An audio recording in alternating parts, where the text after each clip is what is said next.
Greetings, my dear viewer. You're on the channel The Price of Cheating. The channel is for those who appreciate traditional family values and condemn adultery. So be sure to subscribe to the channel. Let's get started. It all began one Friday morning when Merlin was getting ready for a weekend trip to Las Vegas. Her best friend Emma was about to get married, for the second time.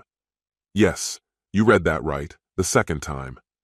Emma's first marriage had ended badly, all because she couldn't resist the temptation of another man. I had always harbored suspicions about Emma, but Merlin, ever loyal, defended her without hesitation.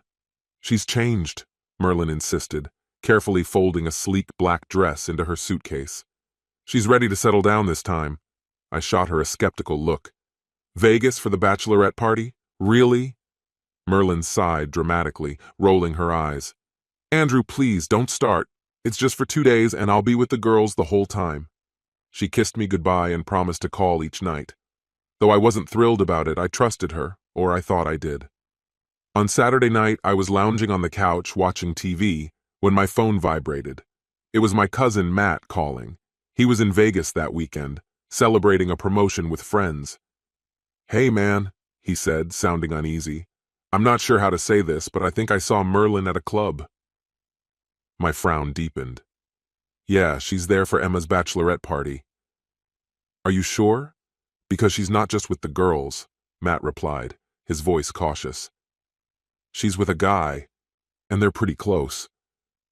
My stomach dropped. "Close? What do you mean by that?" I asked, my heart racing. "Dancing? Hugging?" "It doesn't look innocent," Matt answered. I could feel my head start to spin. "Are you sure it's her?" I asked, my voice trembling. "Yeah, I'm sure," Matt confirmed. "Do you want me to intervene? Let her know I'm here?" I paused, my heart pounding. If Matt stepped in now, Merlin would know someone was watching her. She might stop, but it wouldn't change the fact that she had crossed a line. I needed to know the truth, no matter how painful it might be. "No," I said firmly. "Don't confront her. Just keep an eye on her." An hour later, my phone buzzed again. It was Matt. I braced myself, already dreading what he was about to say. "She kissed him, Andrew," Matt said, his voice tight. "I have a photo." For a moment, I couldn't breathe. It felt as if the air had vanished from the room. My throat went dry, and my heart hammered against my ribs. "Send it," I whispered, barely able to speak. Seconds later, the message arrived. My hand trembled as I opened it, and then everything seemed to tilt. There she was, Merlin, my wife of 12 years, her arms wrapped around another man in a dimly lit club. His hands were on her waist, their lips locked in a kiss that was anything but casual. I stared at the photo for what felt like an eternity. The image seared into my mind, her flushed face, her fingers resting on his shoulders, the unmistakable intimacy between them. It was real, and there was no denying it. "They're leaving the club now," Matt said. "Should I follow them?" Without hesitation, I said, "Yes. Don't lose track of them. Let me know where they go." The next 30 minutes felt like an eternity. I sat on the edge of the couch, staring at my phone, waiting for Matt's updates. Each second dragged on, feeling endless. I imagined Merlin walking out of that club, laughing with this man, hand in hand, strolling down the bright, flashing streets of Vegas. Finally, my phone rang again. It was Matt, his voice strained. "They're heading to a hotel," he said. "I'm following them now. They're not even trying to hide it." "He's got his arm around her," Matt added. My stomach churned, and I squeezed my eyes shut, trying to block out the thought. "Which hotel?" I asked, my voice tight. When Matt named the hotel, I recognized it instantly. It was Merlin's hotel. "They're at the elevator now," Matt said, his voice tense. "It's just the two of them. No one else around." I couldn't breathe. My chest tightened, and my thoughts spiraled. This was the confirmation I had been dreading. "I don't think they're coming back down tonight," Matt said softly. I was paralyzed, unable to speak. I just sat there, numb. "Thanks, Matt," I said quietly. "I'll take it from here." "Are you sure you're okay?" he asked, concern in his voice. "No," I replied, my voice raw, "but I'll figure it out." When we hung up, I remained motionless, staring at the photo on my phone. The truth was right in front of me, undeniable. Merlin had crossed a line at the club, and now she was in a hotel room with another man, about to cross yet another irreversible boundary. I considered calling her, demanding an explanation, but what good would that do? She'd deny everything, twist the truth. I knew I had to confront her face to face. Only then would I get the real answers. I had to see it with my own eyes, even if it destroyed me in the process. My heart was in pieces, my hands shaking as I booked the earliest flight to Vegas. That night, sleep was a stranger. My thoughts raced, the image of the photo Matt sent and his messages replaying in my mind. Each time I shut my eyes, I saw Merlin in that club, her lips pressed against another man's. By morning, I was at the airport, sitting rigidly in one of the uncomfortable plastic chairs by the gate. The flight to Vegas felt like it lasted forever. My stomach churned, a disgusting mix of anger, betrayal, and unease twisting inside me. I couldn't stop staring at the photo on my phone, trying to make sense of how things had gotten this far. How could the woman I loved, the woman I thought loved me, do this to us? When I landed, Matt was waiting near baggage claim. He looked as drained as I felt, his usual confident demeanor replaced by an unfamiliar seriousness. "You okay?" he asked, giving my shoulder a quick, sympathetic pat. "No," I answered flatly, "but I'm here." "You sure about this?" he asked, studying me intently. "It's going to be messy, Andrew," I said, my jaw clenched tight, "but I need more proof."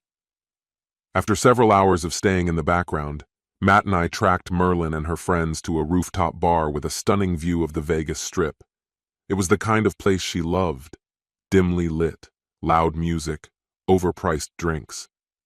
I stayed near the entrance, blending into the shadows, while Matt moved closer to keep an eye on them. "She's with Emma and the others," Matt whispered through the phone. "They're sitting by the edge of the patio."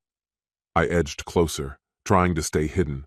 From where I stood, I could see her clearly. Merlin, my wife, laughing as though she had no cares in the world. She looked flawless, her hair perfectly styled, the dress she wore hugging her body in all the right places. It was the same dress she had packed earlier that morning before she left for this trip, the one she had claimed was just for fun. A wave of betrayal crashed over me. That dress wasn't for me, it was for him. And then, there he was.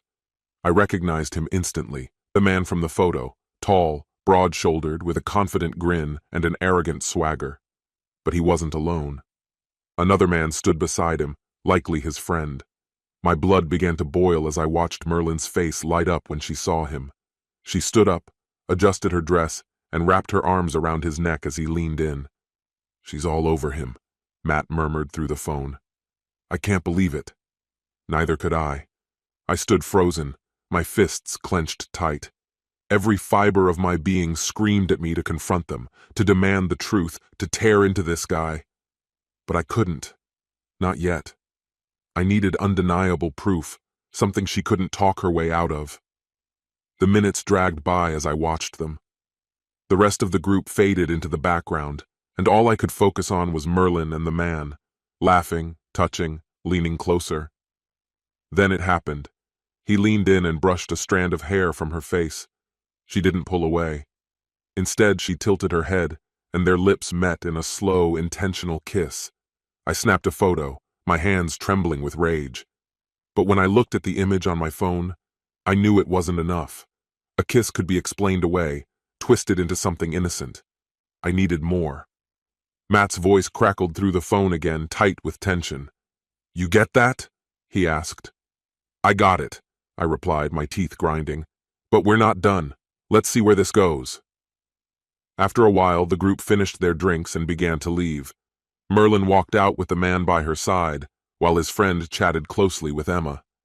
The other women from the bachelorette party split off, laughing and heading further down the strip, clearly planning to continue the night. Matt and I followed from a distance, staying out of sight as Merlin and Emma walked hand in hand with the two men toward her hotel. My heart raced with every step, the crushing weight of what I was about to discover pressing down on me.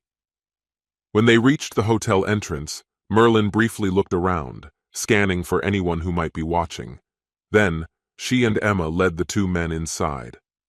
Matt and I slipped into the lobby just in time to see them step into the elevator together, the four of them, disappearing behind the sliding doors. My heart shattered. "What's the plan, Andrew?" Matt asked.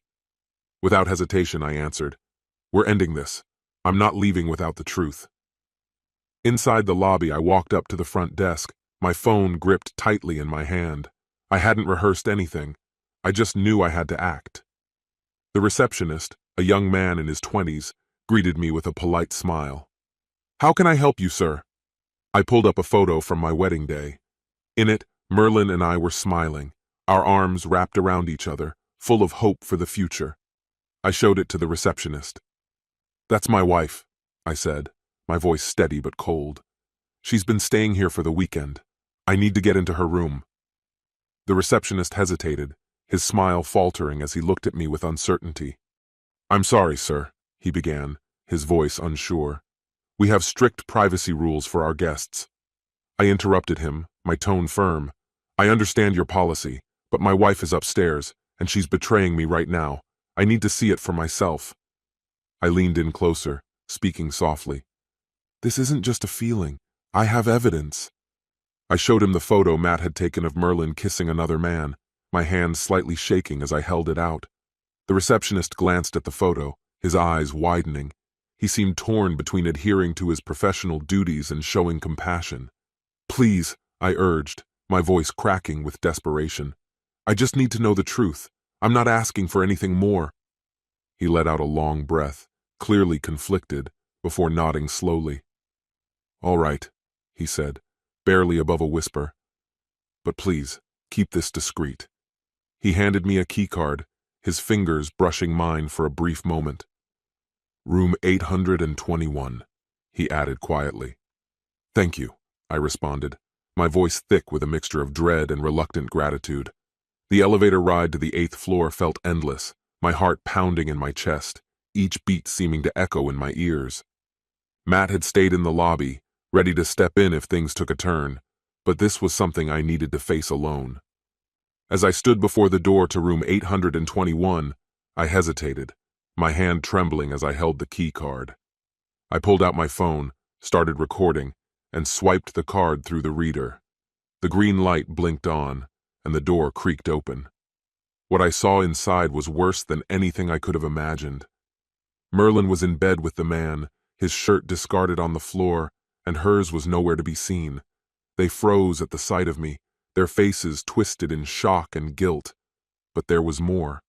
On the opposite side of the bed, Emma was tangled with the man's friend. The laughter that had filled the room moments ago vanished as she turned to face me, her expression full of panic. "What is this?" I demanded, my voice quivering with emotion yet cutting through the stillness. "Someone explain!" Merlin scrambled to cover herself, clutching the sheets tightly around her chest. "Andrew, wait!" she cried, panic evident in her voice. "It's not what it looks like." I let out a harsh, bitter laugh. "Not what it looks like?" I scoffed. "You're literally in bed with him, Merlin." I pointed at the man, who couldn't even meet my gaze as he hastily pulled on his shirt. Tears welled in Merlin's eyes, but I felt no sympathy for her. She had made her choice. Emma, ever the opportunist, tried to intervene. "Andrew, calm down," she said, wrapping herself in a robe. My anger turned to her instantly. "Don't even start, Emma," I snapped. "You're just as bad. Cheating on your fiancé days before the wedding? You think I'll let him marry you without knowing what you've done?" Her face drained of color and she stammered, "It's not like that. It was a mistake." I spun back to Merlin, my voice sharp with accusation. "A mistake? No. Emma may try to pretend her mess was a mistake, but you, Merlin, you brought him here. You invited them here. This wasn't some accidental slip-up. This was planned, and you've been lying to my face all weekend." Merlin began sobbing, her cries grating against my nerves. "Andrew, please," she begged. "It didn't mean anything." "I was drunk," she said, trying to explain herself. "Drunk?" I interrupted, my disgust palpable. "Don't insult me, Merlin. I've been watching you all weekend. You weren't drunk when you kissed him at the club. You weren't drunk when you brought him back to your room last night. This isn't a mistake. It's a pattern." She opened her mouth to argue, but I raised my hand to silence her. "Don't," I said, my voice cold. "I don't want to hear it. You've said enough." I stopped recording and shoved my phone into my pocket, my chest heaving with emotion. I stormed out of the room, the full weight of what I had just seen sinking into me. Matt was waiting in the lobby, his face somber. "Well?" he asked, his concern evident. "It's over," I replied, my voice flat and emotionless. "I've seen enough." The next morning, I called my lawyer to start the divorce proceedings. I didn't hesitate. I couldn't stay in this marriage any longer. Later, I met Merlin in the hotel lobby, knowing this would be our final confrontation. She looked as if she hadn't slept, her eyes swollen and red from crying. When she saw me, her face softened, and she hurried toward me, as though a few words could fix everything. "Andrew, please," she begged. "It was a mistake. I was drunk. It didn't mean anything." "I love you," she said, her voice trembling, her face streaked with tears. I stood there, numb, the reality of everything crashing down on me. The woman I had trusted, the one I believed was my life partner, had shattered that trust beyond repair. "It was important enough for you to deceive me," I shot back, my voice as cold as stone. "It mattered enough for you to ruin everything we had built together." Her face twisted with desperation. "I never wanted it to get this far," she whispered. "It was only meant to be one night." "One night?" I interrupted, the disbelief thick in my tone.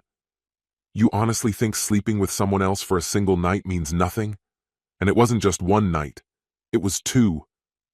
How many times, Merlin? How many lies have we been living?" I demanded, my anger boiling over. "I'm done with you." She collapsed in on herself, sobbing quietly, her hands covering her face, but I stood firm, unmoved. The truth was inescapable. The woman I thought I knew no longer existed. Before I left Vegas, I made sure to send the video to Emma's fiancé. No matter how painful it would be for him, he deserved to know the truth. About an hour later, he called me. His voice trembled. "Thank you for telling me, Andrew," he said, his words shaky and broken. "I don't know what to say, but thank you. The wedding's off." I didn't say much in response. I wasn't looking for thanks or validation. I wasn't trying to feel better about myself. I just needed to make sure Emma faced the consequences of what she'd done. As I boarded the plane home, the weight of the past few days hit me with the force of a sledgehammer. It felt like a nightmare I couldn't wake up from. My marriage was over. The woman I thought I loved had betrayed me. But amid the pain, there was an unexpected feeling of relief. It wasn't the kind of relief I had expected, but it was there, undeniable. I deserved more than this. I deserved someone who wouldn't lie to me, someone who wouldn't shatter my trust. The days that followed were filled with endless paperwork, lawyers, and the overwhelming finality of it all. A week later, Merlin packed up her things. She did it silently, like she had no reason to stay. When the last of her bags were gone, it felt like the final chapter of my life had closed. The silence in the house was overwhelming, but oddly serene. I haven't spoken to her since, nor do I plan to. I've come to understand that some mistakes are simply too deep to forgive. Perhaps she felt remorse for what she had done, but regret doesn't heal the wounds. She made her decisions, and now I had to live with mine. For the first time in a long while, it felt like I was starting fresh, alone, but liberated. In the months that followed, I focused on myself. I threw myself into my work, rediscovered hobbies I'd long forgotten, and reconnected with friends I'd neglected. Slowly but surely, I started rebuilding my life from the wreckage she left behind. I wasn't looking for another relationship at that point, but one thing was certain. I wouldn't settle for anything less than someone who truly valued me, someone who understood that trust must be earned, not freely given. As for Merlin, I have no idea where she is now, what she's doing, or if she's learned anything from this. But that's no longer my concern. The only person I need to worry about now is myself. Some mistakes can't be forgiven. Some betrayals go too deep. In the end, I came to realize that walking away was the only option left. I had given everything, but she destroyed what we had, and that was something I couldn't repair. This concludes the story. If you like it, then put your powerful like and subscribe to the channel.